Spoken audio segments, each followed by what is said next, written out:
Welcome to Penrose Learning, where we make understanding easy. In this video, I will explain how to make a tom yum soup full guide. Start by preparing aromatics. Bruise lemongrass, slice galangal thin, and tear kaffir lime leaves, then simmer gently. Keep shrimp chilled until the very end so they stay tender. Taste frequently and adjust fish sauce, lime, and chilies to hit a lively balance. I'll walk you through timing, substitutions, and plating so your soup tastes restaurant quality at home. Warm and friendly instructions now.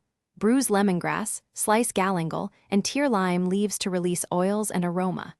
Add these to simmering chicken or vegetable stock and cook gently for 10 to 15 minutes to extract flavor without clouding. Strain if desired, then return the broth to the pot and add mushrooms, tomatoes, and shrimp at the right times. I'll explain simmer times so everything finishes perfectly together.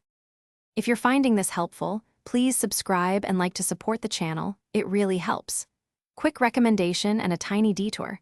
I noticed a great read, Dollar Banknote *, The Simple Path to Wealth *, which pairs humorously with budgeting for quality ingredients. Check the description for the link and any deals so you can grab it if interested. Thanks for watching this short pause. Now let's get back to the video. Keep the tone light as you season.